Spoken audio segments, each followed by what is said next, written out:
Salve, salve, galera! Que prazer! Estamos começando finalmente o primeiro episódio do Catimba Podcast.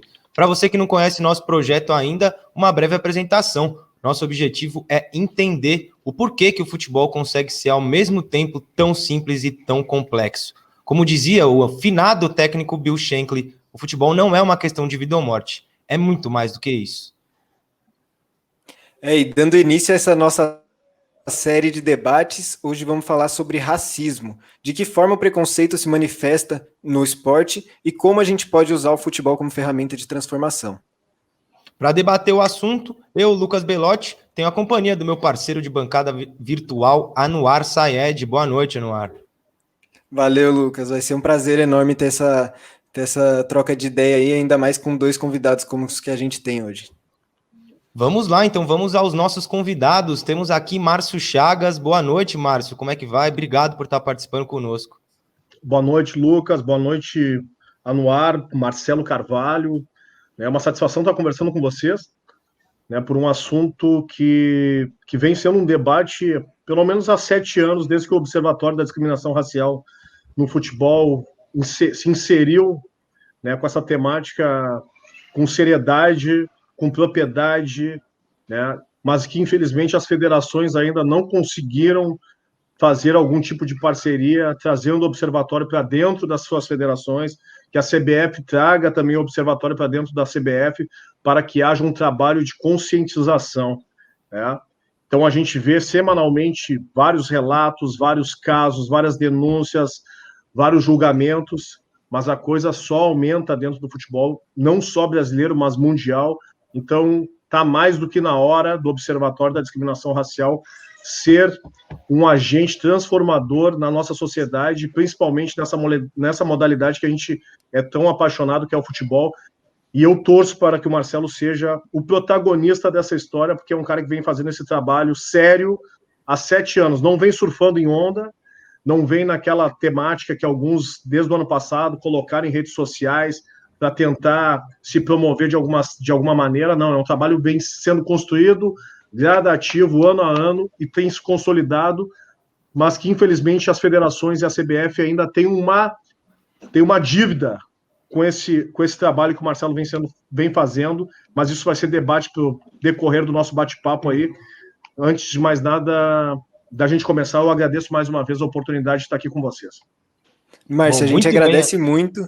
Opa, desculpa aí. Márcio, a gente agradece.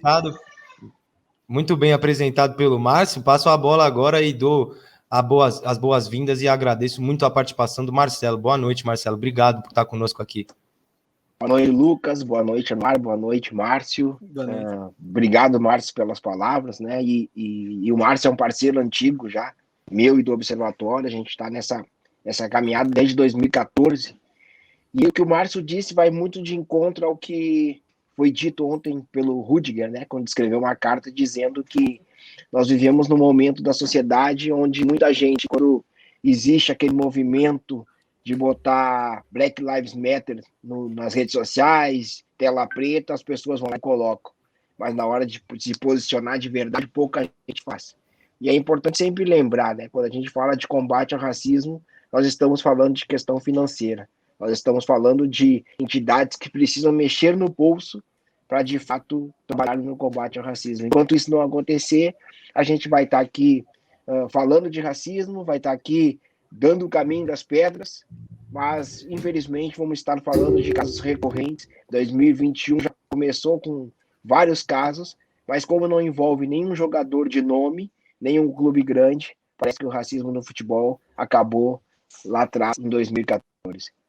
Sim, lembrando que o Marcelo é idealizador do projeto do Observatório da Discriminação Racial no Futebol, e o Márcio é um ex-árbitro e comentarista, me corrija se estiver errado, 5 vezes premiado como melhor árbitro do Campeonato Gaúcho. É uma honra enorme a gente ter vocês dois aqui para conversar com a gente. Aproveitando o gancho que o próprio Marcelo deu sobre esse relato do Rudiger, né, o jogador do Chelsea, nesta semana, véspera da final da Champions League, eu queria falar sobre esse relato dele na Players Tribune, para a gente começar nosso debate, trazer um trecho aqui. Ele havia abordado sobre as ofensas racistas que recebeu durante uma partida e questionou por que a imprensa, os torcedores e os jogadores se juntaram para acabar com a Superliga em 48 horas, mas quando há abusos racistas evidentes em um estádio ou online, é sempre complicado. Talvez não sejam apenas alguns idiotas nas arquibancadas. Talvez vá muito mais a fundo. Eu gostaria de começar com uma pergunta para os dois. Vocês sentem que o debate sobre o racismo no futebol ainda é tratado de uma forma muito rasa? Ainda tratam como se fossem casos isolados de alguns idiotas?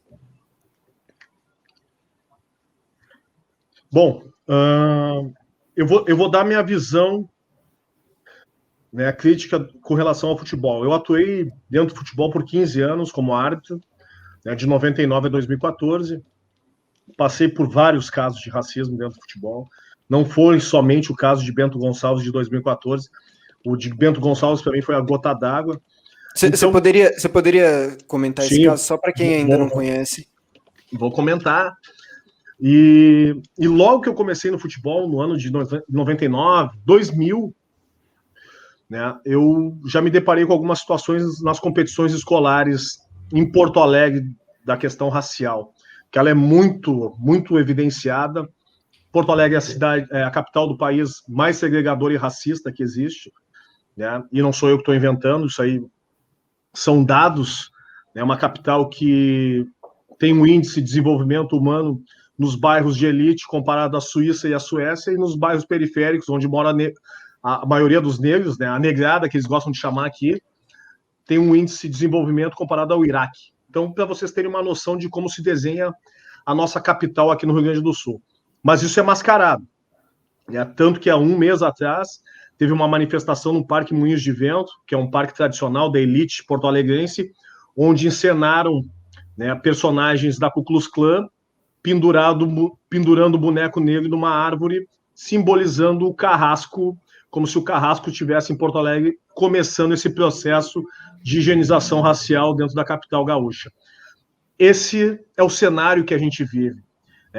E sempre nos perguntam assim, mas ser preto no Brasil é difícil, ser preto no Rio Grande do Sul é muito mais difícil, porque é como se a gente tivesse um senhor escravagista nos capturando, tentando nos capturar o tempo inteiro.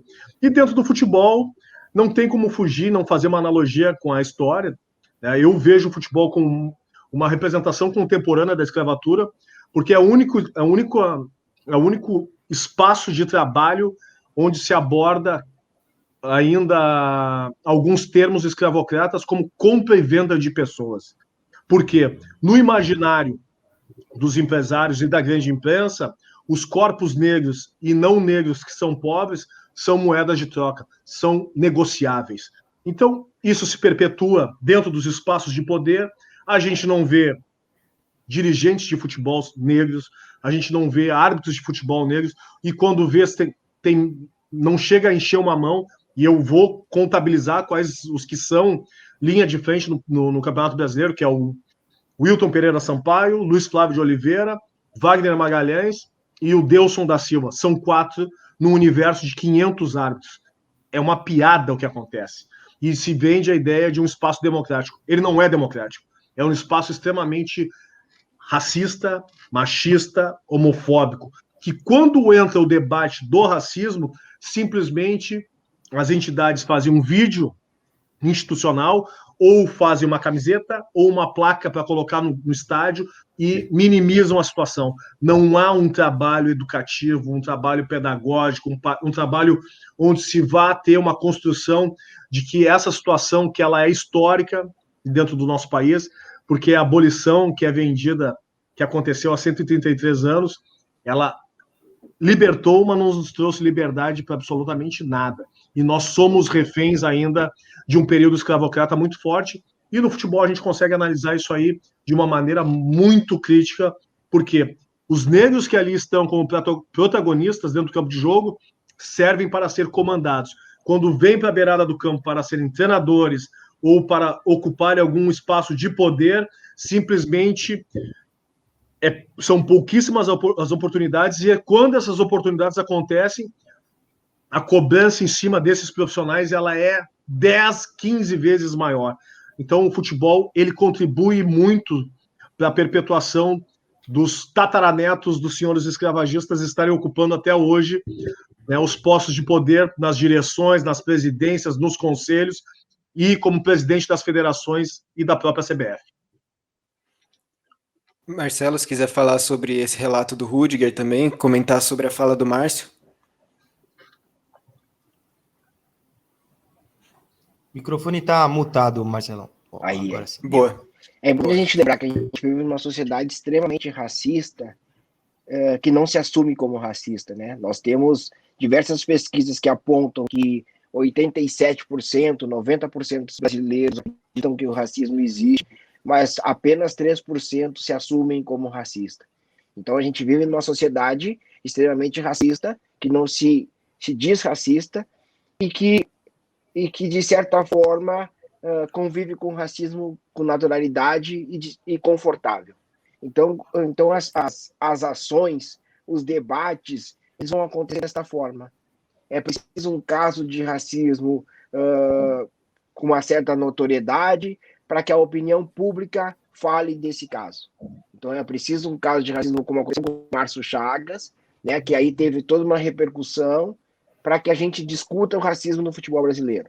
2021 terminou o campeonato de 2020, começou o campeonato de 2021 e a gente não ouviu falar de racismo no futebol por nenhuma entidade que comanda o futebol brasileiro.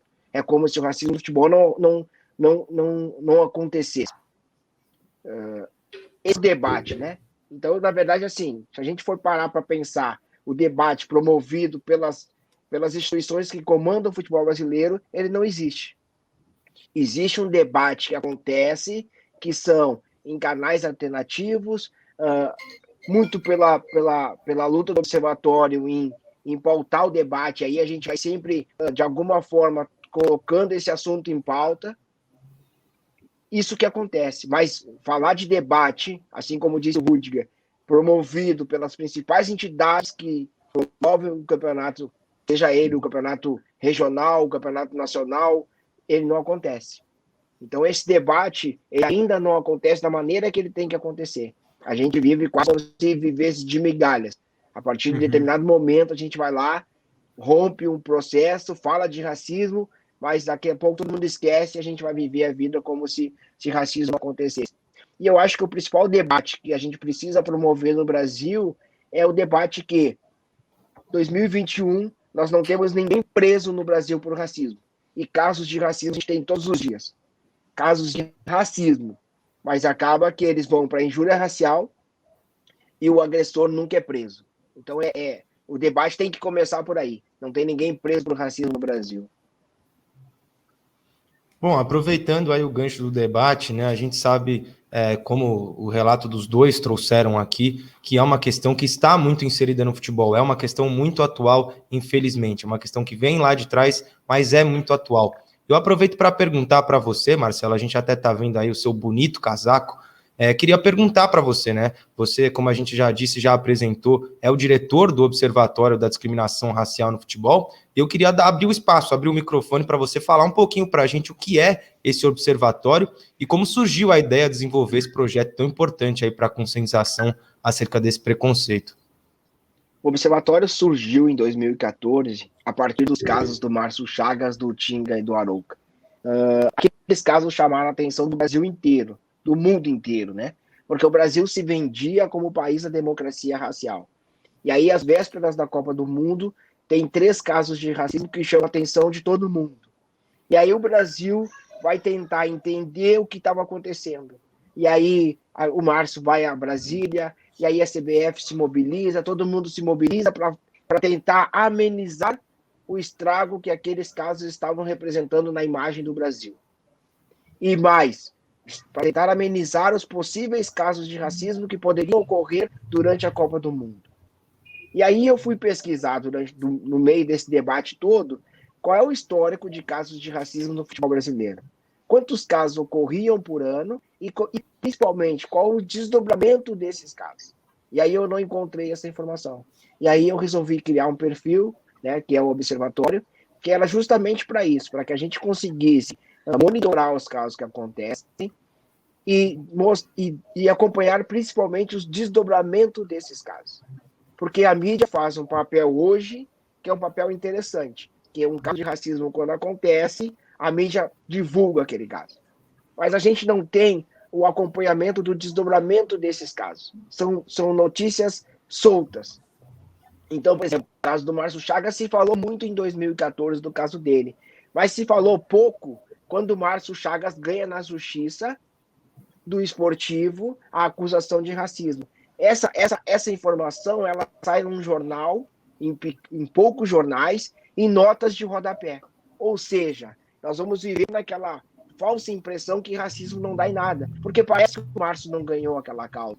Pode não ter sido o valor, depois o Márcio vai dizer, pode não ter sido o valor ideal, mas ficou marcado que aquele clube e as pessoas do clube cometeram racismo com o Márcio Chagas. Está marcado na história.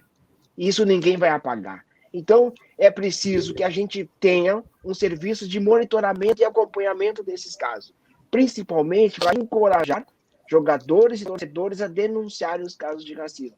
Se a gente denunciando, a gente tem essa impressão que não dá em nada, se a gente não denunciar, se a gente não cobrar, aí de fato não vai dar em nada. E hoje o observatório, ele conseguiu colocar está posto para toda a sociedade brasileira que racismo no futebol existe. E que racismo no futebol não são os casos de racismo que acontecem.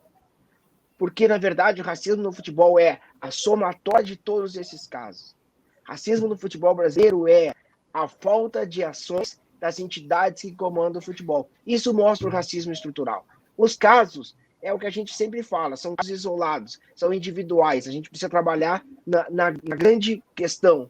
A grande questão é, não temos profissionais negros nos grandes clubes, trabalhando como dirigentes, conselheiros, diretores, treinadores. Isso é o racismo no futebol brasileiro. E isso a gente precisa falar. Então, o Observatório nasceu com esse intuito. E eu acho que essa primeira parte do trabalho do Observatório, a gente conseguiu cumprir, que era mostrar para a sociedade brasileira que casos de racismo não são fatos isolados. São casos de racismo no futebol brasileiro, é toda essa somatória que a gente vê, é toda essa falta de ação que a gente vê das entidades em não trabalhar as questões raciais. E principalmente, né, se a gente vai parar para falar sobre racismo no futebol, é também a falta da valorização de profissionais negros que fizeram a história do esporte. Como se nós não tivéssemos atletas negros que fizeram a história do esporte no Brasil. E recontar essa história é extremamente importante. E aí, de novo, né, o Observatório de novo se apresenta para que a gente consiga buscar a história de ex-atletas, contar essas histórias e mostrar para a sociedade brasileira onde é o lugar do negro, né? Que não é esse lugar apenas dentro das quatro linhas, esse lugar de um empregado, né? Porque se a gente fala de futebol, o negro está dentro das quatro linhas, é mão de obra. Ele não sai da mão de obra. Ele não sai para comandar esse esporte. Por mais que nós tenhamos jogadores recebendo salários milionários, não chega perto do montante que o futebol move. Então a gente precisa falar de racismo de novo, também na questão econômica. E o Observatório nasceu para todos esses debates acontecerem. E a gente está cada vez mais avançando. Eu acredito que a gente está conseguindo levar esse debate. E hoje, através desse trabalho que a gente está fazendo agora, que é a camisa do torcedor antirracista, a gente está conseguindo trazer um outro debate para o público, né? Que não adianta a gente viver apontando o racismo no clube rival. O racismo está dentro do meu Fala clube. o site para o pessoal que quiser comprar a camisa. Pode falar. Eu vou convidar todo mundo a entrar no site do Observatório, observatorioracialfutebol.com.br. Lá tem um link, tem um espaço que mostra para levar para o site do fornecedor, né, para comprar a camiseta. E esse é o apelo que a gente vai fazer em 2021. Seja um torcedor antirracista, não viva apontando o racismo no torcedor rival. O racismo está dentro do seu clube. Combata esse racismo. Muito legal. Aliás, a camisa é maravilhosa, não é só por ajudar um projeto tão importante, mas a camisa é muito bonita, viu? Eu queria perguntar para o Márcio, né, em cima disso tudo que o Marcelo falou. Muita gente costuma dizer que no Brasil o racismo é velado. Só que no futebol a gente tem muitos casos bem explícitos, né, inclusive que você passou. Eu queria que você pudesse só pelo menos dar uma contextualizada nesse episódio que acabou também participando da origem do observatório? Velado para quem não é preto. Não tem nada de velado nisso. Tá? Isso é uma história antiga contada lá no tempo do Gilberto Freire. Não tem velado. A única diferença é que não tem cartazes como tem no sul dos Estados Unidos lá, né, impossibilitando a entrada, né? Mas ele não é nem um pouco velado. Aqui se tem um racismo à brasileira. Essa é a palavra ideal. É aquele racismo onde muitas vezes não acontece o xingamento, mas há outros obstáculos que impossibilitam de que o negro tenha um acesso. A pista de corrida para nós nunca tem 400 metros. Quando a gente vai chegar no 400, ela aumenta para 410. Quando a gente vai chegar no 410, ela aumenta para 420. Sempre tem uma exigência nova. Né?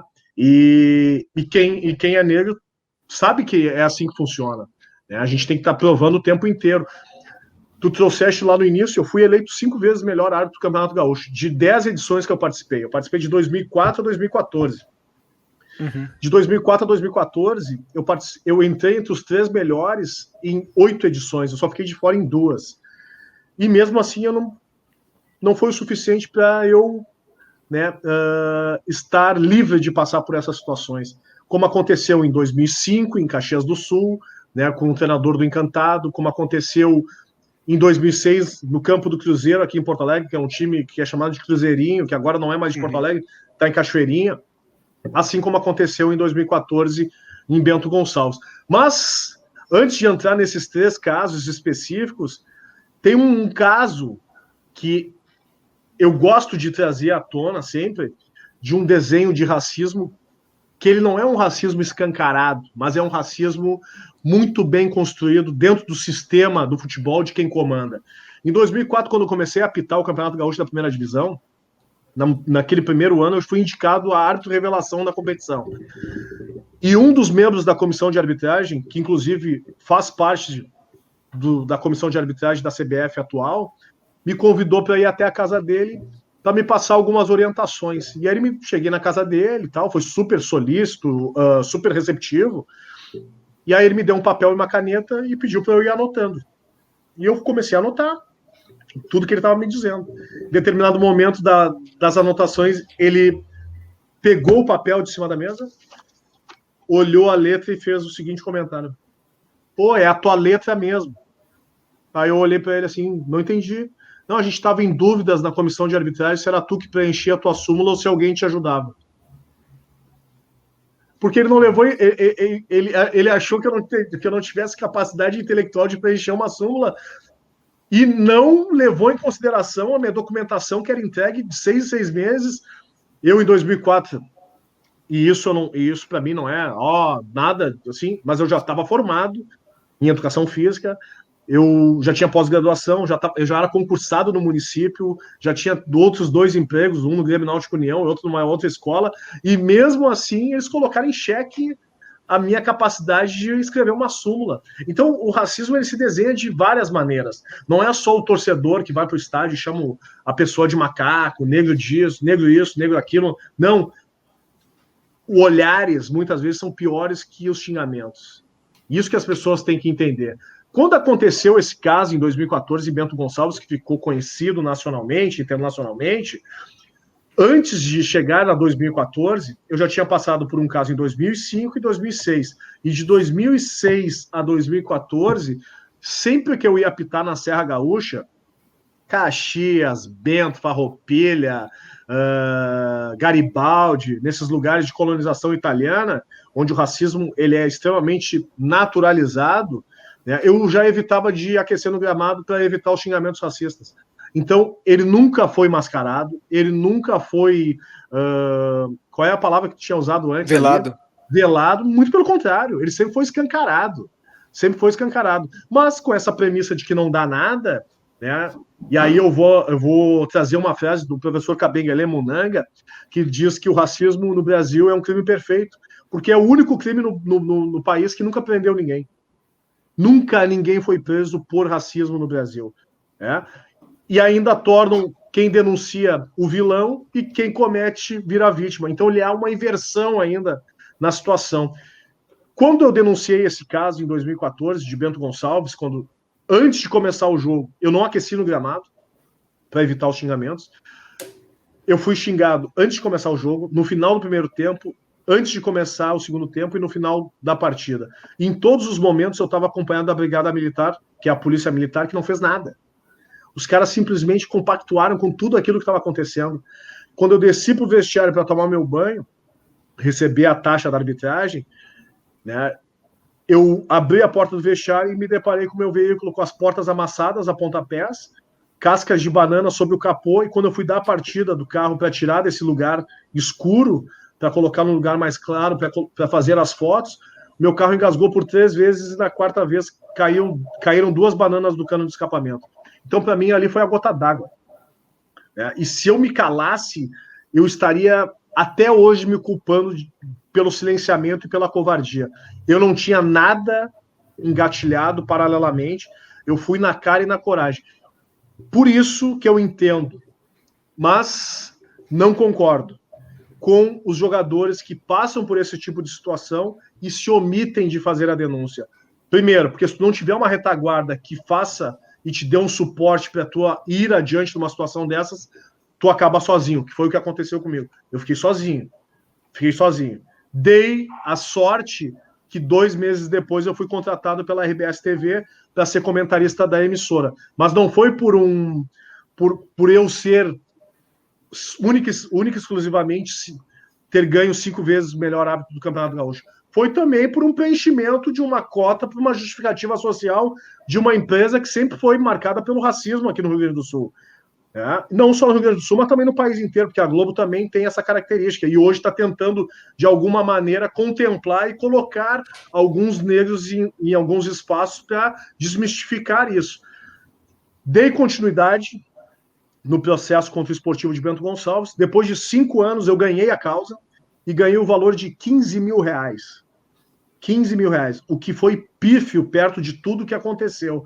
Mas tem um valor simbólico muito importante, que foi o que o Marcelo trouxe, o fato de ter ganho e estar lá no currículo daquele clube como um clube racista, que foi, para mim, a maior vitória, de ter escancarado, porque eu passei 5 anos, né, sob dúvida, até que chegasse o final do processo e eu tenha sido vitorioso, tenha ganho na justiça aquela causa que, em momento algum, o Clube Esportivo de Bento Gonçalves teve a hombridade de fazer uma retratação pública, um pedido de desculpas. Muito pelo contrário, sempre colocaram em dúvida como se eu tivesse inventado a situação para me promover.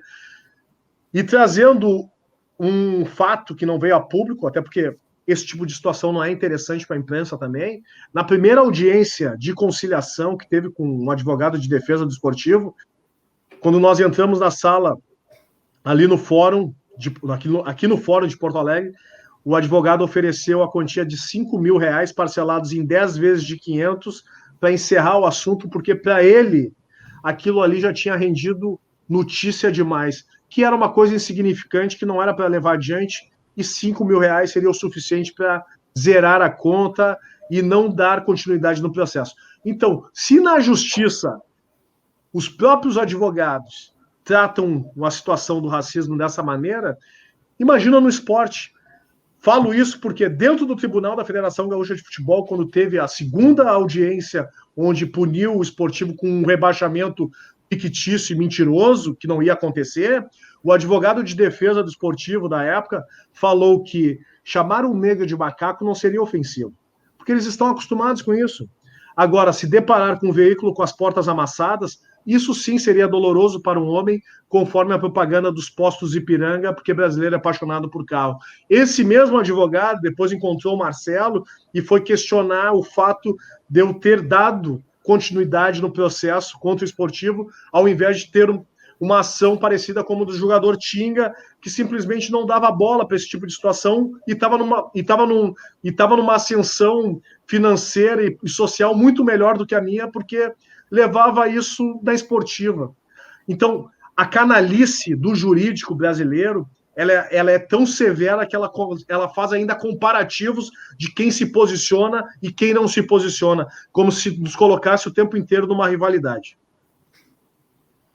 Bom, agora aproveitando aí para fazer uma pergunta para o Marcelo, há alguns anos no Campeonato Brasileiro a gente teve um episódio muito legal, inclusive utilizando a camisa do Observatório Racial, inclusive o meu primeiro contato com o projeto, a partir dali comecei a seguir e acompanhar diariamente. A gente teve um encontro do Roger Machado, na época técnico do Bahia, com o Marcão, na época técnico do Fluminense, e naquele momento os únicos 2 técnicos negros do futebol brasileiro.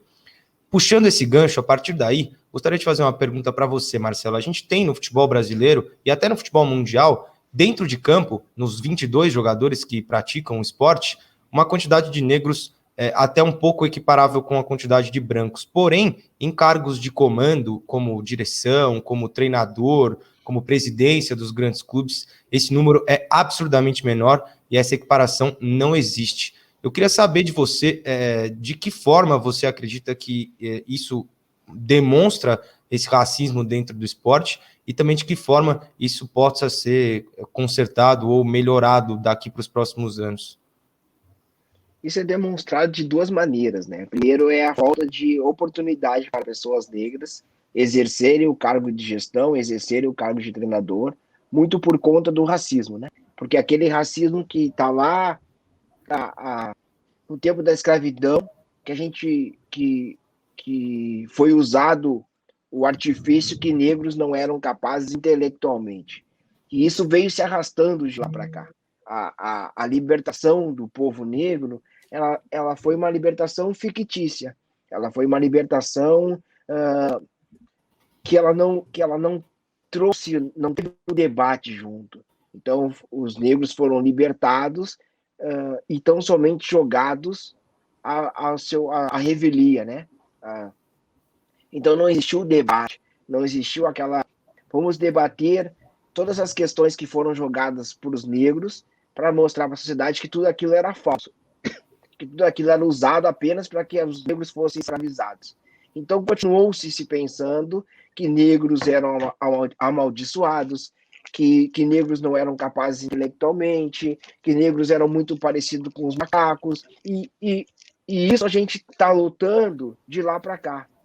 E a gente está lutando de lá para cá para mostrar que nossa capacidade intelectual é igual, que nos basta ter oportunidades para que a gente consiga ocupar esses espaços. Então, a falta de negros nesses espaços está atrelada ao racismo. O racismo que não nos deixa ocupar esse espaço, não nos deixa mostrar a nossa capacidade. A outra questão é, clubes de futebol são geridos por famílias que vão se revezando no poder. Os clubes do futebol centenário são 4 ou 5 famílias que vão se revezando no poder. E essas famílias não querem largar o osso, vamos dizer assim. Não querem largar esse filão que é administrar o clube de futebol, administrar milhões de reais. E aí, não querendo abrir esse espaço para novos protagonistas, tu não vai pensar na possibilidade de inserir pessoas negras.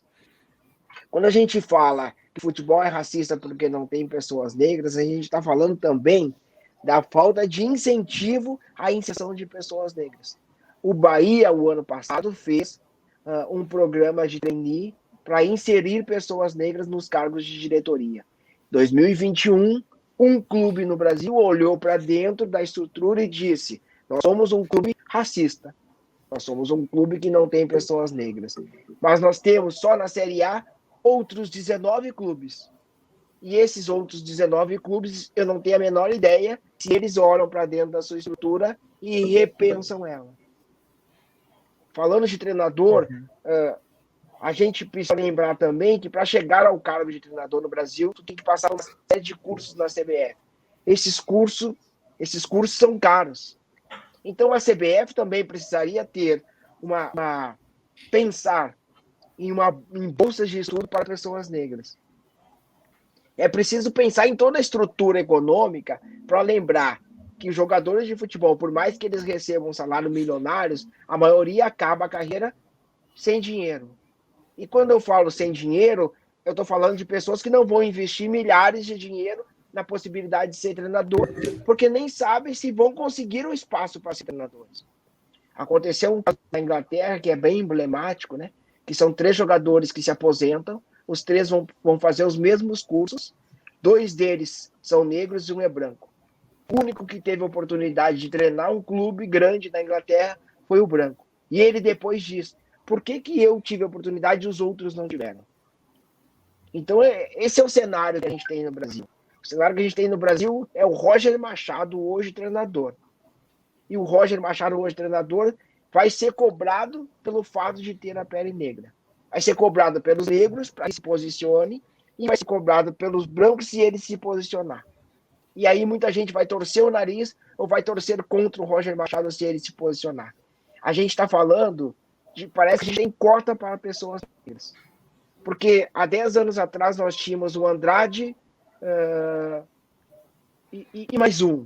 Eu não vou lembrar os nomes, tá? Mas a gente tem 2, 3 treinadores participando desse rodízio de treinadores na Série A. Hoje a gente tem o Roger Machado e o ex-técnico do esporte, o Jair Ventura. O Jair Ventura. Então, são 2 negros que estão hoje dentro desse quadro de possíveis treinadores da Série A que estão ali se revisando. Os outros já foram descartados.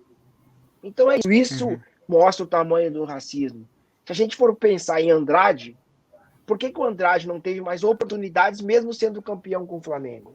Se a gente vê outros treinadores que nunca foram campeões, que estão sempre alçados na possibilidade de treinar um grande clube da Série A ou clube da Série B.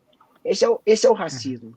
O racismo está quando um clube diz, eu não tenho culpa que pessoas negras não estão aqui dentro. Não, tu tem culpa sim. Tu pode promover a inclusão dessas pessoas negras. Tu pode promover a inserção das pessoas negras dentro desses espaços. E é isso, né? É como o Márcio já falou, o racismo é um crime perfeito, porque ninguém tem culpa. E assim a gente vai perpetuando o racismo na sociedade brasileira.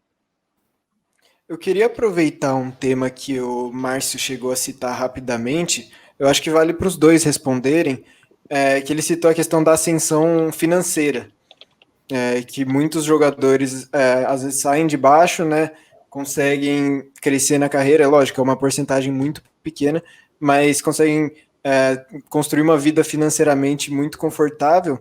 Eu queria saber se vocês sentem que esses jogadores, de certa forma, acabam se distanciando um pouco das raízes, do passado deles, de tudo que eles vivenciaram. Você acha que é nessa linha do que você disse, da ascensão financeira, Márcio? Sim, porque ele acaba comprando uma vaga social, né?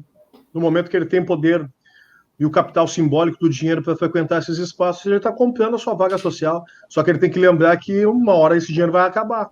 Se ele não souber e não tiver um investimento e até um plano de carreira onde ele possa se manter dentro desse espaço, sendo o amigo, né? Um amigo legal.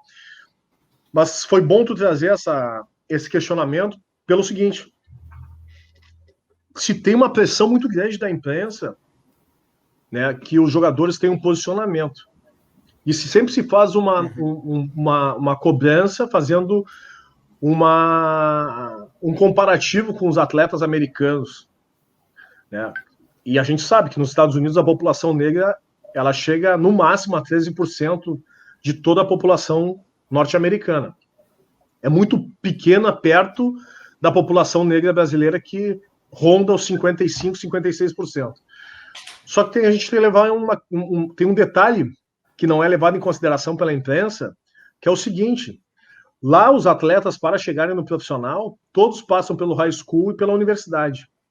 Então todos têm uma educação adequada, todos têm um poder de criticidade adequado, todos conhecem a sua história, todos conhecem a história do porquê que o povo negro, o africano, chegou nos Estados Unidos. Aqui no Brasil não se tem esse trabalho dos clubes, nem incentivo aos atletas das categorias de base com a educação e escolarização. Então, se há uma alienação, se perpetua, né, esse projeto muito bem pensado para que os jogadores pensem somente o seguinte: eu tenho que jogar bola. Futebol e política não se misturam. Futebol e questões sociais não se misturam. Qual o jogador brasileiro hoje, jogando no Brasil, que tem posicionamento político? E quando falo posicionamento político, eu não estou falando de posicionamento partidário. Nenhum. O único que eventualmente aparece, né, fazendo algum tipo de movimento político é o Felipe Melo, mas esse eu não levo nem em consideração, porque quem ele segue, para mim, não significa absolutamente nada, mas em termos contrários, né, o Richarlison, lá da Inglaterra, que faz um movimento para tentar abordar essa temática, né? Então, é muito difícil que venha algum jogador esclarecido, até porque os seus empresários, e aí vem uma questão dessa perpetuação do imaginário do jogador visto como uma moeda de troca, e essa analogia do período escravocrata. Normalmente o empresário desses jogadores negros são pessoas brancas, que quando esse jogador negro ascende socialmente, economicamente, diz para ele o seguinte: cara, tu não tá mais na periferia. Agora tu vai ter que mudar, inclusive, o teu estilo e a maneira que tu vai aparecer, né? Tu vai, de certa maneira, te moldar um sistema mais embranquecido, porque essa é a forma onde a gente vai conseguir os patrocinadores, conseguir bons contratos, porque tu tem que deixar de lado as tuas tradições. Se tu te desvencilhar das tuas origens e cortar as relações com aquelas amizades anteriores, melhor ainda. Então, há sim um projeto muito bem pensado dentro do futebol para que os jogadores se calem, né, um código de silenciamento muito estabelecido, e tem um discurso da própria imprensa também que colabora adotando essa temática frequente de que futebol e política não se misturam. Não só se misturam, como estão presentes o tempo inteiro dentro do futebol. Basta ver a quantidade de movimentos políticos que se tem para ocupar os conselhos, as direções. Em ano eleitoral, os movimentos que se tem dentro dos clubes para ocupar esses cargos de comando. Não se quer que se misture política e futebol através dos jogadores, porque se um jogador demonstrar conhecimento político e for politizado o suficiente de ecoar a sua voz para os torcedores, para o grande público, isso sim pode ser um perigo para esse ambiente que perpetua toda essa colonização, né, desde o tempo de Cabral até hoje, dessa modalidade de uma maneira nem um pouco mascarada, mas sim muito bem escancarada. Bom, ainda nesse assunto, agora passando a bola para você, Marcelo, inclusive estava lendo uma entrevista sua hoje um pouco mais cedo, onde você usa uma frase bem interessante, que para mim foi bem direcionadora nesse sentido, né? Em um momento que você disse que o dinheiro embranquece as pessoas. Trazendo esse gancho dos jogadores de futebol, muitos vêm de baixo e aí, em algum momento da ascensão financeira, acabam esquecendo as suas origens. Queria que você completasse um pouco o que disse o Márcio e explicasse também essa frase do dinheiro embranquece as pessoas e como isso pode ser perigoso para o movimento como um todo. Só uma correção, assim, essa frase eu acho que ela primeiro foi dita pelo Roger Machado. Roger Machado. Eu devo ter replicado ela no sentido de nisso que o Márcio falou um pouco agora, assim. E a gente precisa lembrar, antes de falar isso, é que jogadores de futebol hoje no Brasil são garotos que trocam o sul pelo norte, o norte pelo sul aos 12, 13 anos de idade, às vezes até mais cedo. E aí eles trocam aquela periferia que eles viviam por alojamentos, e eles começam a conviver com empresários e diretores de clubes brancos. Até mesmo quem administra o marketing desses jogadores são pessoas brancas. E aí, quando ele começa a conviver com essas pessoas, o racismo não é mais algo que ele vai ouvir falar. Quando ele vai ouvir falar das dificuldades da vida, ele vai ouvir muito falar sobre meritocracia. E a meritocracia vai dizer para ele que basta querer, basta lutar, basta ser firme no propósito, que você vai conseguir chegar onde você quiser. E que aqueles outros que não chegaram foi porque eles não tiveram força e vontade suficiente. Que nada vai atrapalhar a ascensão de quem quer. E nisso entra o racismo. Porque vai ser ventilado a possibilidade, né, de dizer para esse jogador que o racismo nunca interferiu e não vai interferir na ascensão social dele e na ascensão profissional dele. Então, esse jogador depois, ele vai reproduzir esse mesmo discurso de meritocracia. E aí ele vai ficar embranquecido se a gente for analisar esse discurso dele, que esquece do racismo, que esquece da violência que ele sofria enquanto ele era morador de periferia, que esquece a violência que os seus familiares continuam sofrendo, aqueles familiares que continuam morando na periferia. Hoje a gente tem, por exemplo, o Paulinho, o Richardson, o Lucas Santos, que são jogadores jovens que se posicionam, e eles sempre batem nessa tecla, de dizer que, olha, os meus amigos, a minha família continua morando na periferia e continua sofrendo as violências que a periferia tem. Continua sofrendo a violência do genocídio da população negra. A cada 23 minutos, um jovem negro é assassinado no Brasil. Mas para jogador que praticamente, eu não vou dizer que é alienado, mas que se alienou por culpa dessa bolha que se coloca num jogador de futebol, ele não lembra mais dessas dificuldades. Quando ele volta no seu lugar de origem, ele volta lá como um grande atleta, como um super-herói. E aí ele volta lá para ajudar, ele volta lá para fazer o churrasco, ele volta lá para se divertir, e aí tá longe dele essa realidade. Ele vai lembrar que existe a pobreza, mas que a pobreza é algo do passado dele.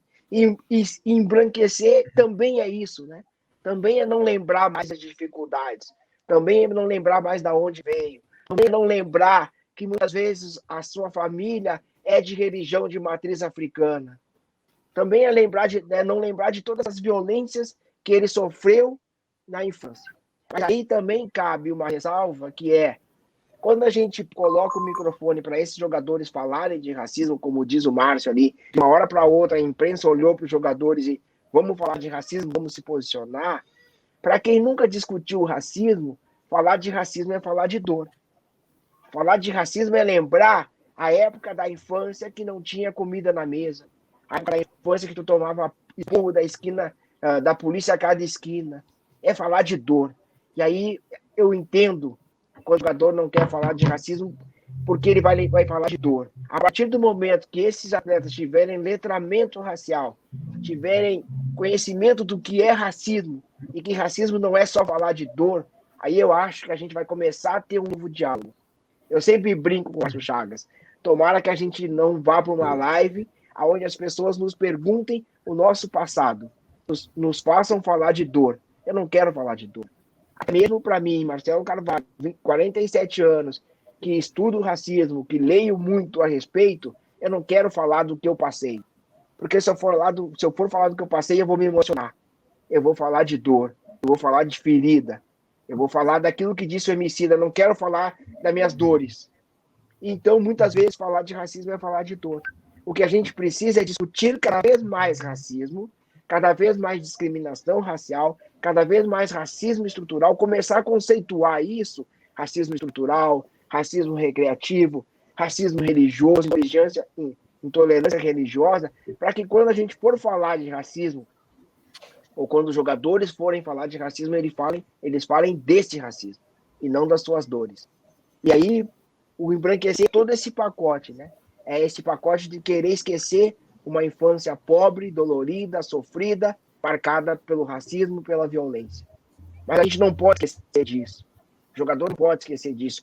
Porque a sociedade nunca vai deixar eu esquecer que eu sou negro. Eu posso me tornar o presidente da República. Eu posso me tornar a pessoa mais rica do Brasil, do mundo. Mas alguém um dia vai me lembrar quem eu sou. E aí a gente vai lembrar de diversos jogadores que um dia perguntados como é que é viver com racismo, eles já disseram: não sei, eu não sou negro. E aí eles vão para a Europa e lá alguém vai apontar para eles e vai dizer: macaco, negro de merda. E vai lembrar para eles que eles são negros. E aí vai trazer toda essa dor. E aí é difícil da gente saber como essas pessoas vão reagir. Porque a reação de cada um, quando a gente enfrenta um caso de racismo, é diferente. Mas o embranquecer, eu acho que, não sei se responder a pergunta, é isso, né? É esquecer as nossas origens. É esquecer de onde a gente veio e, principalmente, esquecer que nossos pais são negros. Ô Marcelo, eu gostaria de tirar uma dúvida em relação à atuação do observatório. Eu queria saber como que é o relacionamento com os clubes e instituições, sejam as federações estaduais, a CBF, mas mais especificamente dos clubes, a minha curiosidade, se existe diálogo, se alguma instituição está disposta a conversar, a ouvir o que o Observatório tem a dizer, a trazer de novidades para o futebol, para essa pauta? Já foi muito pior, mas ela é baseada na minha insistência. Ela é baseada na minha vontade de querer transformar o futebol num veículo, num instrumento de luta. Ela, agora em 2019, final de 2018 para 2019 em diante, o Observatório começou a ser procurado por clubes, para que a gente auxiliasse, ajudasse, participasse de ações de combate ao racismo, de debates de combate ao racismo dentro desses clubes, ou até mesmo de posicionamento desses clubes. Mas ainda é uma relação muito viciada. Viciada no sentido que se abre a porta para que o observatório fale de racismo, se procura um observatório para que a gente auxilie numa campanha, numa iniciativa, mas ninguém mete a mão no bolso. E aí é aquela velha pergunta: se você contrata um economista para falar na sua empresa, você paga. Se você contrata um médico para falar na sua empresa, você paga. Por que você não paga as pessoas que você contrata para ir falar na sua empresa que vão falar de racismo? As empresas e os clubes precisam entender que nós estamos aqui, eu, Márcio Chagas e tantos outros negros, estamos aqui para falar de racismo porque nós estamos estudando, nós estamos enfrentando dificuldades na vida e queremos que essas dificuldades não aconteçam com nossos filhos. Mas nós não somos pessoas que estamos dispostas a falar de graça. Nós não somos, nós somos ativistas sociais. E para o Márcio estudar, para o Márcio estar disposto, o Márcio está conhecendo cada vez mais, o Márcio está estudando. E estudar requer tempo. Estudar requer comprar de livros, requer tu conseguir parar tudo para ler. É isso que a gente está fazendo. E isso requer dinheiro. Então, os clubes ainda não entenderam que é preciso mexer no bolso. Isso, alguns clubes que nos procuram. Porque se a gente for parar para analisar, a grande maioria dos clubes ainda não tem a menor noção do que é racismo. Alguns se posicionam só em maio e novembro, e aquele posicionamento dizendo: nosso clube tem diversos jogadores negros ao longo da sua história. Nós nunca fomos um clube racista. Gente, esquece isso. Ter jogadores negros ao longo da história não significa nada. Significa que o clube abriu a porta para ser campeão, porque pegou o talento dos jogadores negros, mas nunca se preocupou, de fato, com essas pessoas negras. Até porque o clube esquece outros milhares de garotos que passaram pelo clube e não deram certo. E o clube não tem a menor ideia de onde esses garotos estão. Então, assim, ainda é uma relação muito viciada, porque é uma relação de cobrança do torcedor, de cobrança de posicionamento, que aí eu quero acertar no posicionamento, aí eu vou procurar o Observatório, vou procurar o Marcelo, vou procurar o Márcio, vou procurar outras pessoas para me ajudarem na construção de um posicionamento. Mas ainda não é mexer no bolso. Isso eu estou falando de clubes. Federações é zero. Zero. CBF é quase zero. É quase zero. Mas também, de novo, né? A gente só vai conseguir mexer de fato na estrutura quando um clube, quando uma federação, quando uma CBF abrir as portas do clube e falar: hoje nós vamos fazer um debate sobre racismo dentro do clube. Dentro do clube, vão convidar os torcedores, os sócios, os diretores. Aí sim nós vamos estar falando de racismo dentro de um clube de futebol. Ô Márcio, a gente sabe que os árbitros, normalmente, um erro custa muito caro, né, para a carreira de um árbitro. E até para divulgar esse episódio, a gente trouxe uma frase de uma música do Racionais, né, que é: por você ser preto, você precisa ser 2 vezes melhor. Queria saber de que forma você sentiu isso ao longo da sua carreira, o quanto isso atrapalha quem quer desenvolver uma carreira no futebol, ainda mais como árbitro, pensando nesse não pode errar, que vai acabar custando muito caro, pode custar sua carreira, inclusive. Para mim isso aí foi o tempo inteiro, né? Eu nunca... essa temática racial dentro da minha casa, né, através dos meus pais, ela nunca foi mascarada. Sempre foi abordado esse assunto. Então, eu tinha essa cobrança desde a minha infância, através do meu pai, dos meus pais, de que eu teria que ter as melhores notas, eu teria que ser um aluno exemplar o tempo inteiro, porque eu iria ser cobrado, né? Porque um negro, ele erra. Quando um branco comete o mesmo erro, é um equívoco, né? E isso vai até no título das matérias no jornal, né? Até hoje saiu uma que um advogado na Barra da Tijuca foi preso, né, por traficar, Comercializar drogas. Comercializar drogas. Então é isso, sabe? E ele não é traficante, ele é um advogado. Isso aí, é um advogado, não é traficante, né? E mesmo pode ser até um usuário, ele vai ser sempre contemporizado a situação dele, né? Porque o favelado é que é o traficante, né? O rapazinho que vai lá para a festa rave se encher de bala, aquele ali é consumo só para curtição. Então tem essas diferenças, e dentro da arbitragem também. Eu sabia que um erro custaria muito caro para mim e potencializaria muito mais, porque entraria aquela velha frase típica, né? Tinha que ser, né?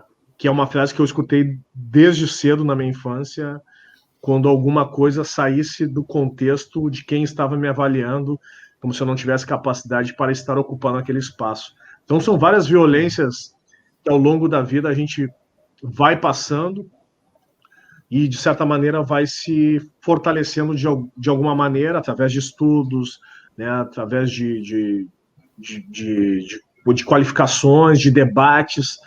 Isso que o Marcelo falou é um assunto muito sério. Eu e o Marcelo já participamos de vários eventos, mas é sempre nessa temática, assim, vem aqui, contribui, o clube não tem dinheiro, o evento não vai disponibilizar. O orçamento dessas escolas, desses clubes, para chegar em novembro, ele sempre está estourado. Em outubro, ele ainda está com o caixa alto, mas chega em novembro, ele está estourado. Né? Porque não se tem interesse em abordar o assunto. As federações não abordam porque é uma perpetuação de troca de cadeira. Né? Não é interessante abordar esse assunto dentro de uma federação. Né? Eles vão colocar uma pessoa negra que o outro ali dentro daquele espaço, aí quando começar o assunto, este negro que está ocupando o espaço vai vir com esse discurso meritocrata para defender a situação, dizendo que, eu tô aqui, sabe, não tem isso, sabe, é mimimi, é vitimismo, vem esses movimentos aí, querem potencializar, querem cada vez mais criar esse apartheid, essa segregação. Então, tem pessoas negras que, por se beneficiar desse sistema, adotam esse discurso. Né? A prova viva no atual governo é o da Fundação Zumbi dos Palmares, que tem vários Sérgio Camargo espalhados pelo país inteiro. Né? Como diz a música do Racionais, eu sou fã de rap, para mim rap deveria ser matéria obrigatória, inclusive nas escolas, em troca de dinheiro e um cargo bom, tem mano que rebola e usa até batom. Então, os caras se sujeitam a fazer qualquer coisa para estar naquela posição e adotar o discurso do seu senhor escravagista que colocou ele ali. Ele não vai contra o senhor escravagista. São os personagens tipo do Django Livre que o Samuel L. Jackson fez. Então, infelizmente, se pinça um que o outro, e esses que são pinçados não vão ter posicionamentos. Porque se eles se posicionarem, eles vão perder os seus cargos. Eu torço muito para o Roger Machado continuar sempre levantando a bandeira, como ele teve a oportunidade de fazer lá no Bahia. Hoje, ainda no Fluminense, ele não foi necessário, né, levantar essa bandeira, mas é um cara que eu torço muito porque faltava uma liderança dessas dentro do futebol. Né? E independente de resultado. Óbvio que eu quero que ele seja campeão, que ele seja campeão brasileiro, campeão carioca, que seja um cara que tenha um reconhecimento e tenha no seu currículo muitos títulos, porque vai engrandecer cada vez mais os seus posicionamentos e, com certeza, vai arrastar outras pessoas que têm vontade de se posicionar, mas têm medo em virtude dessa retaliação que acontece. Bom, aproveitando aqui até uma das perguntas que chegou para a gente aqui nos nossos comentários da nossa live, obrigado para todo mundo que está participando. Um dos nossos seguidores, Bruno Francesco, lembra de um caso triste que ocorreu em uma rádio do Rio Grande do Sul durante um duelo entre Grêmio e Santos, em fevereiro de 2021, onde o narrador Haroldo de Souza, da Rádio Grenal, se referiu ao atacante santista Lucas Braga como cidadão de cor, entre outras palavras extremamente preconceituosas. Eu queria saber de vocês, usando esse gancho, né? Vocês, os dois, já tiveram espaço para comentar e comentaram muito bem sobre como a mídia, há pouco tempo, né, vem noticiando os casos de racismo e como se contenta com o fato de noticiar, como não se interessa pelos desdobramentos, pelos próximos passos, por como essas situações, o decorrer dessas situações na justiça, e também como os dois já disseram muito bem, o Brasil é um país que não prende pessoas que cometem esse tipo de crime. Eu queria saber de vocês, começando pelo Marcelo, como vocês acreditam que a mídia pode ajudar a essas pessoas que assistem o futebol e que acreditam que o futebol se baseia aos gols, que se baseia ao que acontece dentro das quatro linhas e só? A gente sabe, nós que estamos aqui, o futebol é muito mais do que isso, e outras coisas muito maiores impactam tanto quanto os gols e as assistências. Eu queria saber de vocês dois, mas começando por você, Marcelo, qual você acha que pode ser o papel da mídia em alcançar essas pessoas, e mídia, eu me refiro à mídia tradicional, a mais consumida, os grandes canais, qual é o papel desses grandes canais para levar essa conscientização para essas pessoas que ainda enxergam o futebol como um simples esporte ou como uma simples prática de diversão mesmo, um hobby? A mídia tem um papel fundamental, né? Se a gente for parar para pensar nos grandes comunicadores, os caras têm muita influência na sociedade. Mas a gente precisa fazer um outro exercício antes disso, né? A gente não pode esperar muito dessa mídia enquanto ela for branca. Enquanto os veículos de comunicação forem praticamente compostos por pessoas brancas, a gente não pode esperar que esses veículos tenham um posicionamento mais assertivo, que esses comunicadores tenham posicionamentos, falas antirracistas. O que a gente vai continuar vendo na mídia são casos como esse que você falou do Haroldo de Souza, são casos como o do Maicujo, que os caras são racistas e eles não conseguem nem entender aonde eles foram racistas, e eles nem conseguem nem ouvir as pessoas que vão mostrar para eles, vão apontar para ele aonde eles foram racistas. Então, a mídia precisa, antes de tudo, assim como os clubes, abrir as portas, promover a inserção, promover a entrada de pessoas negras para estarem nos papéis chaves. O papel-chave dentro da mídia é âncora de um programa, é dar espaço para não jornalistas negros. E não vale aquela pergunta que eu já ouvi diversas vezes. Eu quero ter negros dentro do meu quadro, mas eu não encontro profissionais negros. Né? Não dá. Essa desculpa não dá. Assim.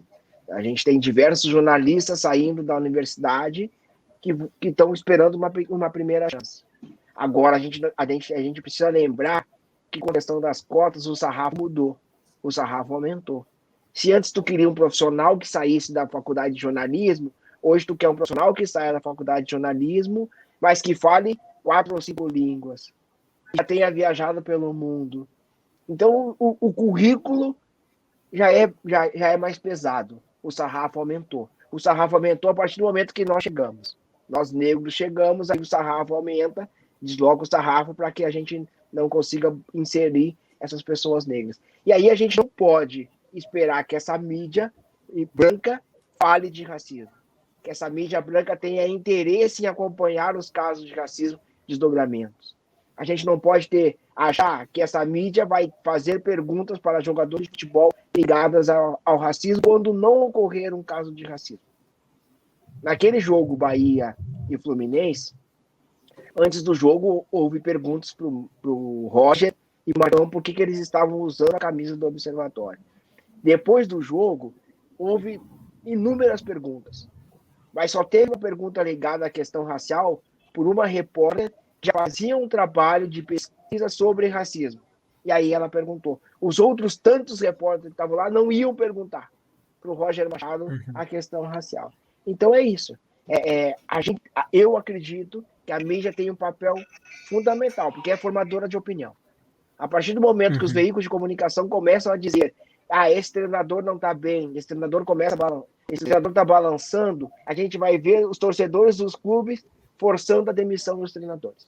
Então, a demissão de um treinador de futebol, muitas vezes, começa pela palavra de um comunicador no microfone. E aí, esse comunicador no microfone sabe do poder que ele tem.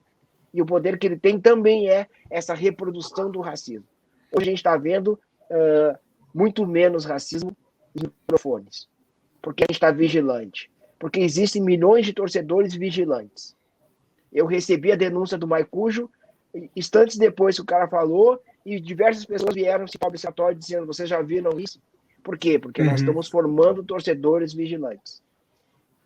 Mas, infelizmente, a mudança só vai acontecer se dentro dessas organizações tiverem uma quantidade grande de pessoas negras. Não pode ser sempre o negro único. A gente não pode ter só o Roger Machado como treinador e querer que o Roger Machado levante a bandeira e fale sempre de racismo. O Roger também está lá, naquele papel de treinador, para ser vencedor como treinador de futebol. Para mostrar para a sociedade que ele pode vencer sendo treinador negro. E a gente não tem conhecimento de um treinador negro no Brasil que tenha vencido. Vencido dentro desse limitador que é colocado pela sociedade branca. Para mim, todos os treinadores negros que chegaram a treinar clubes de primeira divisão venceram. Porque eles venceram toda uma estrutura racista. Passando agora para você, Márcio, para a gente concluir rapidinho, só a mesma pergunta respondida pelo Marcelo. Você que, inclusive, teve uma experiência na RBS TV, afiliada da TV Globo, como comentarista, e eu acho que também esteve inserido nesta questão da mídia, e queria saber de você como você acredita que possa ser o papel da mídia para ajudar na conscientização dessas pessoas que ainda não entendem o impacto social do futebol e a importância das questões sociais também dentro das quatro linhas. O Marcelo resumiu bem, né? Não adianta aproveitar que tenha o observatório para fazer uma participação em algum programa, eventualmente, e não tratar do programa interno, né? Simplesmente, a gente tem que falar sobre o assunto. Quem é que vai nos ajudar? Tem que buscar lá o Marcelo. Tem o Márcio para buscar. Agora, não se trata do assunto internamente. Então, a imprensa ela tem uma parcela de culpa muito grande nesse sentido. E eu trabalhei durante 6 anos, sendo o único dentro do esporte, que não tem mais, inclusive, nenhum negro atuando no esporte da RBS, não só na TV, mas também na rádio, e também nos outros segmentos esportivos da emissora, né? Porque, infelizmente, é como o Marcelo colocou, né? O que precisa? Precisa estar formado, precisa falar inglês, precisa falar francês, precisa falar não sei o quê, precisa ter um MBA, precisa... quem é que tem condições no Brasil? Quem é que tem acesso ao ensino superior hoje no Brasil? São pouquíssimas pessoas. Né? Aí tu vai colocar essa relação, essa exigência para a população negra. Cara, eu sei que eu sou eu sou uma exceção dentro desse processo. E eu sou uma exceção não é porque eu sou bom, é porque eu tive oportunidade para estar e ocupar esses espaços, porque eu fui trabalhado desde pequeno pelos meus pais, sabendo das dificuldades que eu enfrentaria se eu não tivesse uma qualificação para competir no mercado de trabalho de uma maneira igualitária. E mesmo assim, é muito mais difícil. Muito mais difícil. E na imprensa é isso, né? Tem uma frase que a Angela Davis fala, né? Que ela frequenta o Brasil há mais de 40 anos, acho uma vez por ano ela vem ao Brasil e tal, para algum evento. Ela diz que a primeira coisa que ela quando ela chega no hotel, a primeira coisa que ela faz é ligar a TV. E aí ela liga a TV há 40 anos e não muda nada. Não muda nada.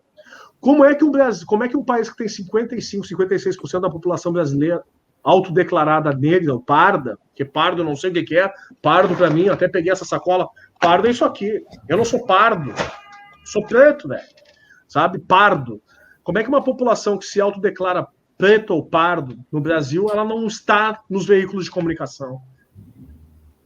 né? Mas quando tem a necessidade de abordar o assunto, agora a gente tem que procurar um token, né? Quem é o preto da vez que a gente vai achar para falar sobre o assunto? O Marcelo tem sido aí ultimamente o cara que participa de todos os eventos, né? Todos os programas e tal, mas nenhuma emissora contrata o Marcelo para ele estar ali. Né? Aí fica cômodo, né? Tipo assim, que parceria é essa? Parceria seria a contratação de uma pessoa capacitada, que se qualificou, que estudou, que se prepara, que está ali. Ah, mas eu não sei quando que vai ter o caso. O caso tem todos os dias. Todos os dias. A gente não precisa importar os casos de racismo, como aconteceu ano passado do George Floyd, porque aquilo ali acontece todos os dias no Brasil. Dentro do futebol, acontece em todas as partidas, praticamente também, porque não são todas que são transmitidas. E a imprensa ela tem uma parcela de culpa muito grande nisso aí, porque ela aborda somente quando há interesse de uma notícia que vai dar audiência.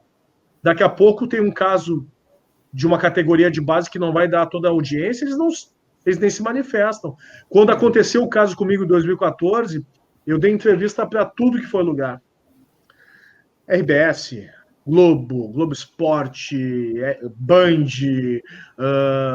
Serginho Groisman, Corujão do Esporte, participei de tudo.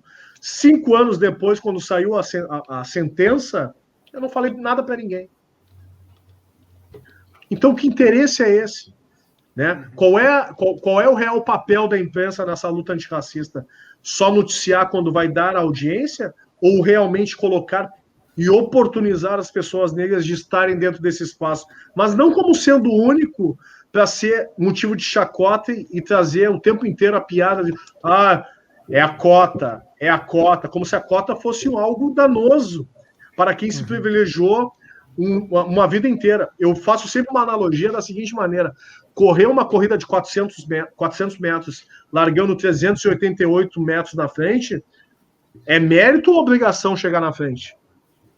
Essa foi a luta dos negros com a população, né, dos colonizadores. Né? Os caras largaram praticamente 400 anos na nossa frente. Como é que eu vou chegar se não tiver algumas políticas para que se tenha essa tal da equiparação e equidade? Nunca. E quando um chega, esse único que chega, ele é usado como o exemplo da exceção que se torna a regra do jogo. E, infelizmente, muitos compram essa ideia como se somente eles se esforçaram, somente eles fizeram para estar ali. É a famosa história, só conta...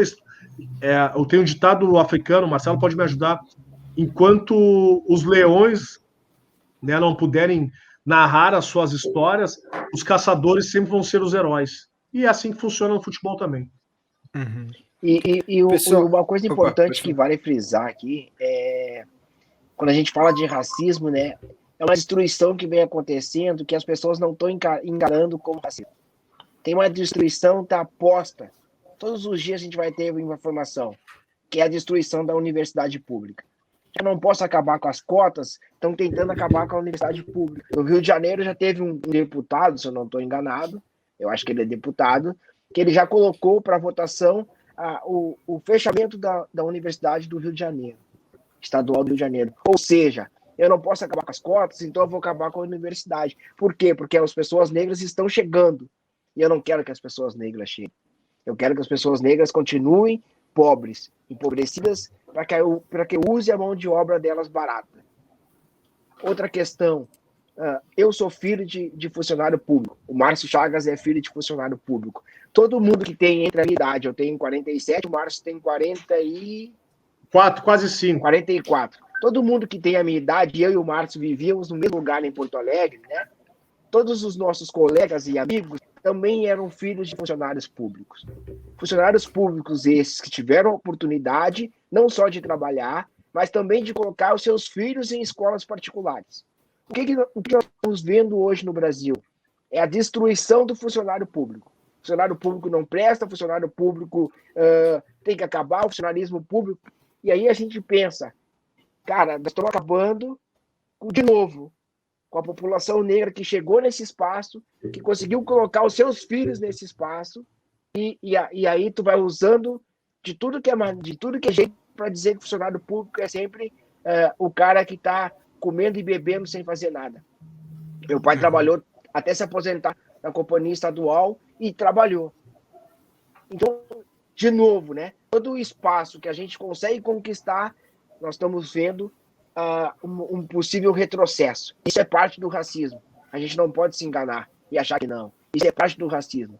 É parte daquela vontade de não querer pessoas negras disputando vaga com os filhos de quem tem dinheiro na Universidade Federal.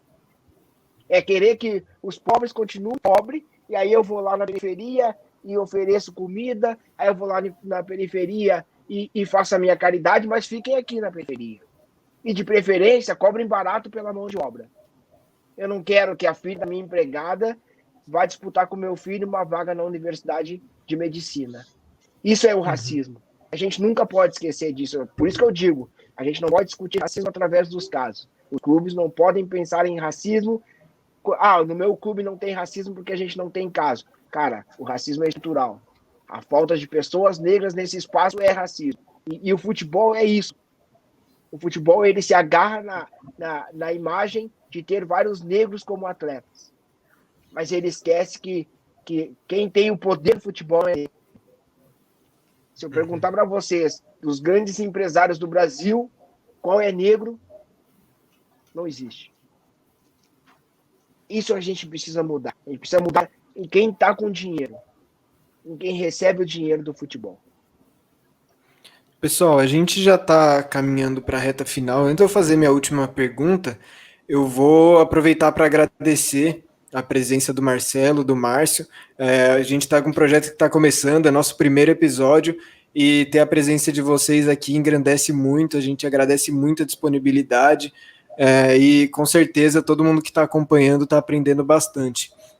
Para fechar, eu gostaria de pedir duas coisas, que vocês comentassem como vocês veem o futebol como uma ferramenta de transformação, de que forma que o futebol pode ser um aliado da luta antirracista, e também, para fechar de vez, gostaria de pedir dicas culturais, pode ser um livro, uma música, um filme, um texto, um portal, qualquer coisa que as pessoas possam aprender mais sobre o assunto, conhecer melhor. Bom, de livro é essa aqui, ó, leitura obrigatória. O Negro no Futebol Brasileiro. Mário Filho. Quem gosta do futebol deve ler esse livro e vai entender como se construiu essa modalidade aqui no Brasil. E com certeza vai analisar que nada mudou. E esse livro, se eu não me engano, ele é de 1950, década de 50, no máximo 60. Então, é bem antigo. Não mudou nada. Segundo, qual o papel? O papel é muito importante.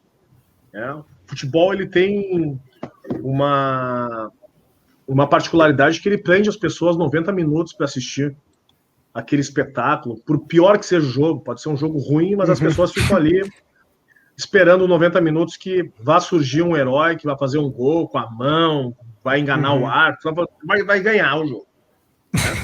E por ter essa particularidade, ele poderia fazer trabalhos sociais, raciais, educativos, pedagógicos, de uma maneira muito importante, porque ele continua sendo o sonho dos filhos pobres e dos filhos negros do nosso país, como a única alternativa e possibilidade de ascensão econômica e social.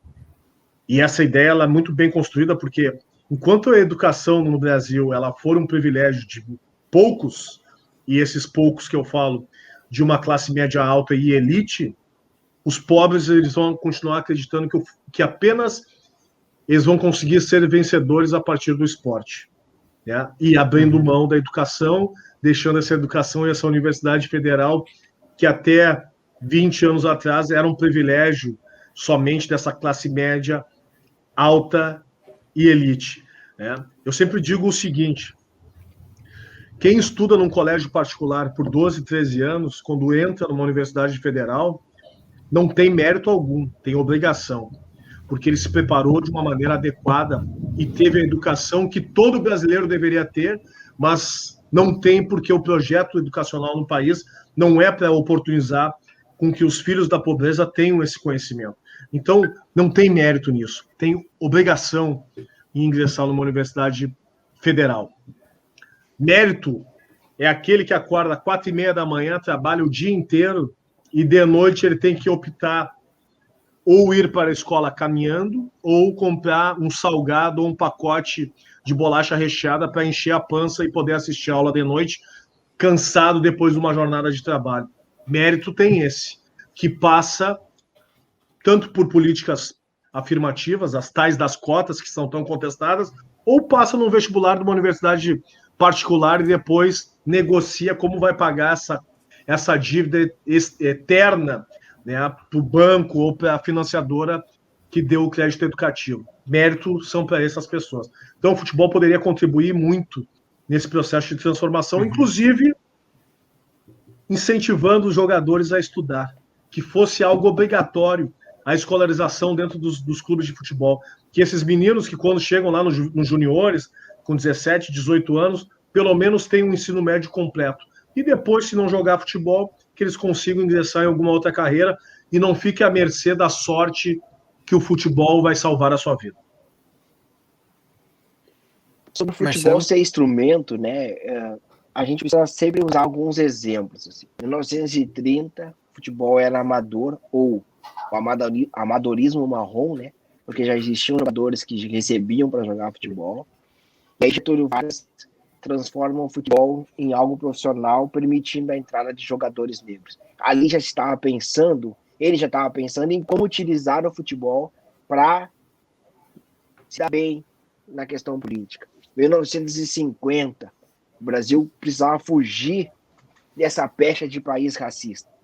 E aí faz a Copa do Mundo, promove a Copa do Mundo no Brasil, tem lá diversos jogadores negros, e aí o Brasil, naquele momento, ia utilizar o futebol para mostrar para o mundo inteiro que aqui o racismo não existia, nós vivíamos uma sociedade igual, com oportunidades iguais, até que chega na final, o Brasil perde, e aí o Brasil inteiro aponta para Barbosa como o culpado da derrota. Aponta para Barbosa e culpa ele. Ele não foi o culpado. Sempre é importante frisar isso. Em 1970, a seleção que foi jogar fora do Brasil, ela recebeu uma orientação de não levar jogadores negros, porque jogadores negros sempre falhavam na hora H. Então, por exemplo, a psicóloga que fez um estudo disse para não levar Pelé e não levar Garrincha. E a seleção que começa a Copa de 70 só tem um jogador negro titular, porque o reserva também era negro. O Brasil ganha a Copa. E 70 em diante, tem toda uma máquina utilizando o futebol como propaganda política. 2021, nós temos um presidente que ninguém sabe o clube dele, porque ele está sempre dentro dos estádios de futebol e sempre com uma camisa de clube diferente, porque ele já percebeu o tamanho do alcance que tem o futebol. Então ele quer se tornar um populista. Então ele está usando o futebol para isso. A gente tem inúmeros outros dirigentes e ex-jogadores que entraram para a política depois que estavam no futebol. Nós temos até uma surpresa, né, que para mim é uma grata surpresa, que é o prefeito de BH, o Calil, que para mim está fazendo um serviço até razoável, porque ele é a favor do distanciamento social, do uso de máscara. Parece que a gente tem que estar agradecendo a pessoas que são razoáveis, né? Hoje a gente está dizendo que o Dória é legal, porque o Dória está do lado da ciência. Então é isso. Esse é o papel que a gente está vendo do futebol. O futebol sempre foi usado. E quando a gente ouve falar que futebol e política não se misturam, é porque em determinado momento a esquerda ou as pessoas progressistas perceberam o valor que o futebol tem de comunicação. Se a gente for parar para pensar, clubes de futebol, eles são verdadeiros veículos de comunicação. Como disse o Márcio Chagas, o jogo pode ser horrível, mas se for o meu time que está jogando, eu vou ficar até os 100 minutos, né? 99 minutos eu estou ali na frente da TV esperando um milagre. Porque é o meu clube. Eu não gosto de futebol, eu gosto de ver o meu clube jogar. Assim é a maioria dos brasileiros. E o futebol é um verdadeiro veículo de comunicação super potente. A gente também deve lembrar que hoje os clubes de futebol querem tirar o poder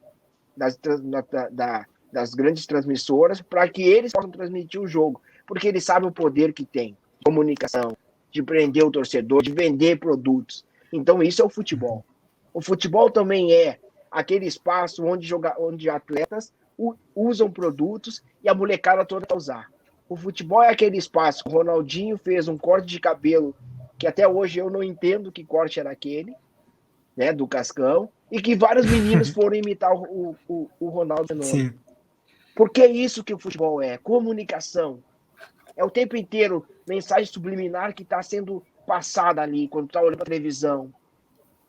Hoje a gente tem uma guerra política no Brasil que também é para ser detentora dos poderes de transmitir jogos.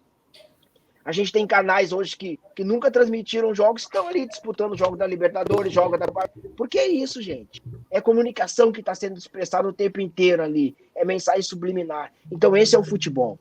E a gente que é mais progressista, mais à esquerda, mais humanitários, a gente precisa entender que o futebol não aliena. O futebol é um verdadeiro e potente veículo de comunicação. Se nós queremos falar com as nossas crianças, nós devemos utilizar o futebol. Se nós queremos falar com a população mais pobre, nós devemos utilizar o futebol. O Roger Machado fez aquele dia, quando ele falou de racismo naquela coletiva, ele levou o assunto racismo para milhões de pessoas que nunca foram numa palestra ouvir falar de racismo. As pessoas que estavam na transmissão daquele jogo ficaram todas de boca aberta, olhando a tela, olhando o que o Roger estava falando. Porque essa é a arapuca. Essa é a arapuca de a gente prender as pessoas através do futebol. Através do futebol, vocês conseguiram chamar uma galera para vir ouvir falar sobre futebol, e tá eu e o Márcio Chagas aqui falando de racismo. Não comentamos jogo nenhum. Mas a galera tá aqui por conta do futebol, e aí entra eu, entra o Márcio, entra todo mundo para falar de racismo. É isso. Então, de novo, né? Não caiam na armadilha que futebol e política não se misturam. Quem fala isso é porque não quer perder o espaço que sempre teve. Porque se a gente for parar para pensar em quem é político hoje e que um dia trabalhou no futebol, olha, eu ouso dizer que não tem 10% à esquerda. Todos estão à direita. Por que isso? Eles perceberam que a gente não queria falar de futebol e estão falando. E estão se apropriando, e estão lucrando, e estão ganhando. Então a gente precisa entender que o futebol também é um grande veículo de comunicação. O futebol é um instrumento de luta contra o racismo, contra a violência e contra todas as formas de opressão. A gente não pode se enganar e achar que a Margaret Thatcher, quando proibiu ou quando mudou tudo na Inglaterra, ela estava pensando no torcedor. Não. Ali ela estava vendo o quanto o futebol poderia aglutinar aqueles funcionários que estavam se rebelando contra o sistema naquele momento. E aí ela tirou os pobres, gerou o futebol, trouxe o futebol para aquela zona de conforto, com pessoas mais ricas, sentadas, parecendo um teatro, porque ela sabia que aqueles torcedores que estavam indo no estádio, se eles começassem a falar de política, eles iam fazer um levante. A gente está vendo isso na Colômbia. A gente só não está vendo isso no Brasil, porque o Brasil é um fenômeno à parte, né? Tem 500 mil pessoas que morreram pela Covid, parece que a vida está tudo normal, está tudo certo, vamos seguir, é isso. Mas eu creio que a gente ainda vai mudar esse jogo, né? Em algum momento a gente vai mudar esse jogo, em algum momento a gente vai lutar por que o futebol seja de novo da massa, de novo não, né? O futebol nunca foi, mas que o futebol um dia seja da massa, daquelas pessoas que realmente amam o futebol. Bom, então tá terminado o nosso papo. Quero agradecer muito. Infelizmente, o nosso tempo é curto. Acho que o tema é tão importante que a gente passaria a noite inteira aqui falando e ainda seria pouco.